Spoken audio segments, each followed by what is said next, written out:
What is going on, everyone? This is the EVP from the EVP show, and I'm here to break down the newest show that aired on Netflix, WWE Unreal.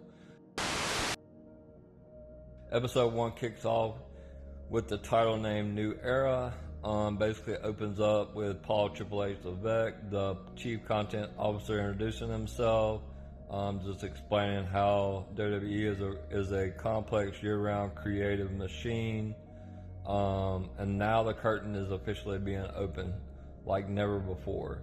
Then we go to Cody Rhodes, who is basically otherwise known as Cody Runnels. He's balancing his life as a father and undisputed champion. We also get a look into the writer's room, where we've never seen before, where they're booking matches and mixing ideas with each other. We're also brought into Gorilla, where we are now known to see that the referees are getting stuff in their headset to let them know like what exactly needs to be done at one point in time. The episode shifts to Rhea Ripley, real name Demi Bennett, where she visits her home in Florida. Basically just her transformation from being an Australian indie star to WWE's powerhouse. And then last but not least, we trace CM Punk's return to the lens of WWE, which has been a long time in the build up for him versus Seth Rollins on the main event of the premiere on Netflix, which is January the 6th. The episode basically ends with CM Punk and Seth Rollins' match from that Netflix debut on January the 6th, 2025.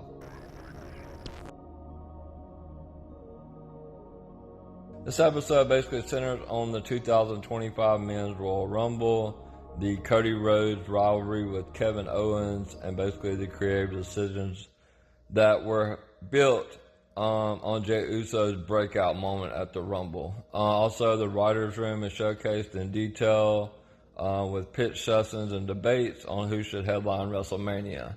Basically, I want to stop there because CM Punk was slated to win the Royal Rumble up until the last minute, regardless of all the reports saying that Jey Uso was planning to win back in October. Basically, in this segment, they're building the underdog hero of Jey Uso. And he's getting a huge monster push. The fans are really starting to get behind him in this Yeet movement. Obviously they show him like driving up, which is a kind of a funny thing. He's being denied by an entry person as security. But yeah, the inside the creative room, the plans are about to give Jey an interest through the crowd during the Rumble and eventually win it, which was done by Triple H and Ed Koskey. They did have concerns on his cardio that they stressed to Jey as well. Basically more on the Kevin Owens and Cody Rhodes camera tactics, him getting attacked by his tour bus and what led to the match at Royal Rumble. Chelsea Green has finally earned her long-awaited opportunity at becoming the first ever Women's United States Champion at Saturday night's main event against Meechin.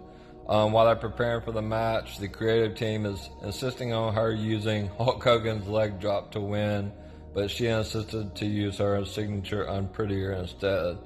Also, Charlotte Flair, who is returning after a year-long absence after surgery dealing with lingering and physical and emotional challenges, but she's back to reclaim her status. Bianca Belair is preparing for the Women's Elimination Chamber match, building toward her WrestleMania future. Also, we're shown where the Jade Cargill pivot was made, where they did the whodunit story, obviously, with her being put through a car window, and her returning at Elimination Chamber to not attack Liv Morgan, but to attack the culprit behind all this, which is Naomi. This episode kind of dives into brainstorming for the Women's Royal Rumble. There was alternate winners like Bianca Belair were considered, but ultimately Charlotte Flair was chosen, reinforcing a storyline of her returning dominance. They pitched an idea of Chelsea Green winning, had a surprise entrance of 30, but that was dismissed as a horrible option.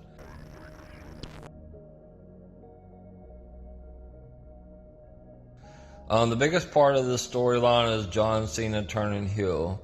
It basically focused on one of the most dramatic storylines in recent WWE history. John Cena's heel turn at Elimination Chamber, which culminated March 1st, 2025.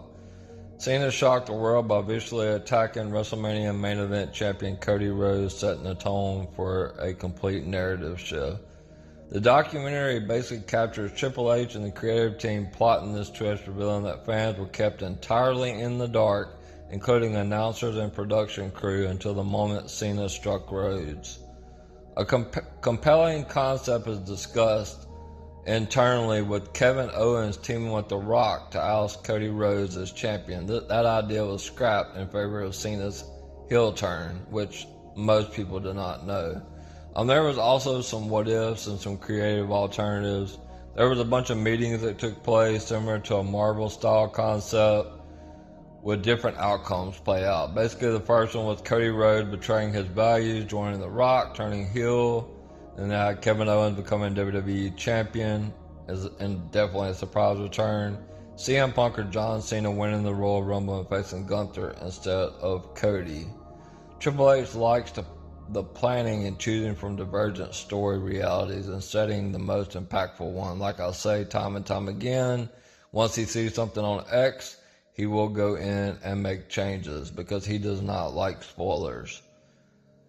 Also, behind closed doors, you see footage of John Cena, Seth Rollins, CM Punk, Logan Paul, Damian Priest, and others brainstorming the Elimination Chamber match.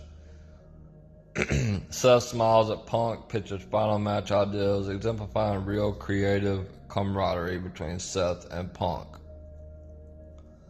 Ultimately, this episode is basically a behind-the-scenes masterclass in storytelling and secrecy, showing how WWE orchestrated one of the top heel turns behind Hollywood Hulk Hogan in recent memory. Like, it's got to be number 2. The episode balances emotional states, Cody's story, Cena's transformation, and just everything that has to do with this heel turn. For me, this was, bar none, besides when we get to episode 5, the best episode yet, because we get to see different dynamics on how Triple H likes to change things last second, and they decided to go with the Cena heel turn instead of Cody.